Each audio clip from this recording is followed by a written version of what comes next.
Maybe you really want your child to have a camp experience, but you also want to keep them moving forward academically. Believe it or not, there are some summer camps out there that blend both. I'm Jenny Sherson, ex-special educator turned dyslexia interventionist. It wasn't so long ago that I, too, was overwhelmed by balanced literacy versus structured literacy, education speak, and everything in between. Fast forward after many, many hours of self-driven education, and you'll see I've built a thriving dyslexia practice helping students from age 6 to 18. My specialties?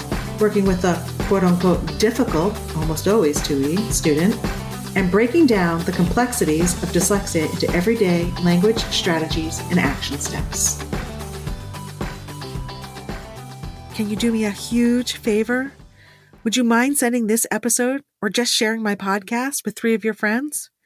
I've been working really hard to put out valuable content to support parents with dyslexic children, and I want to make sure it gets into the hands of the people that need it the most.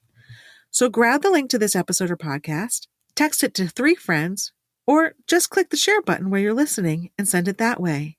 Whatever works for you, but I would be forever grateful. Thank you. Some of you are already in the last couple of days of the school year. Others are just weeks away and you've got summer on the brain. You know, summer, a time of relaxation and recharging. Plus, you've watched your child work really hard all school year, and you're questioning if they really need to continue their reading intervention over the summer. What would happen if they took it off? I recently had a similar conversation with the parent of one of my clients. She asked what I thought. I told her, balance. So, how do you find balance? Before we even answer that question, it's important to note that research has shown that many children, especially dyslexic children, will lose reading skills over the summer without some support. You need to think about what the fall will look like for your child based on the decisions you make for them in the summer. Unfortunately, for most dyslexic students, taking the whole summer off sets them back a step or two and makes the start of the new school year even harder. Okay, now that I've said that, let's consider a couple of things.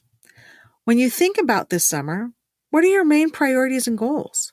What do you want to achieve for yourself, your family, and your dyslexic child? Next, what experiences and events do you want to attend this summer for yourself, your family, and your child? Once you've answered those 2 questions, ask yourself, is there a way to balance these 2 things? For example, maybe you really want your child to have a camp experience, but you also want to keep them moving forward academically. Believe it or not, there are some summer camps out there that blend both. Summer camp fun and academics. The OGA fellow I'm working with on my certified level certification runs one of them, Dyslexic at Kildonian. They provide both day and boarding camp options with one-on-one OG instruction and activities ranging from outdoor things like archery and mountain biking to builder activities like Lego design and woodworking. It's pretty impressive. I'll put a link to it in our show notes. Maybe you're not in the New England or New York area and can't get to Dyslexic.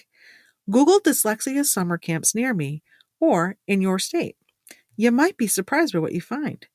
I just did a quick search and found camp options in Massachusetts, North Carolina, Illinois, Colorado, and California. Maybe camp isn't an option for you. Maybe your best option is a balance of therapy sessions and family time.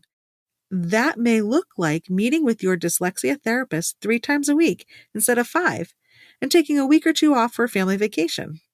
Believe it or not, I have some families who bump up services in the summer. Quite a few of my students get bumped from 2 to 3 days a week to 4 to 5 days a week for about 6 weeks, with a couple of weeks off at the beginning or end of the summer. Those families make this decision because they feel once the extra stress of school is taken away and their child has more downtime, their child would benefit from an increase in intensity in their therapy. And they believe it really sets their child up for starting the school year off strong in the fall. Ultimately, this is a personal decision. There are many combinations of options that may work for you, your family, and your child. In the end, I say strive for balance and trust your parent gut. If you have any further questions about summer sessions, please feel free to sneak into my inbox.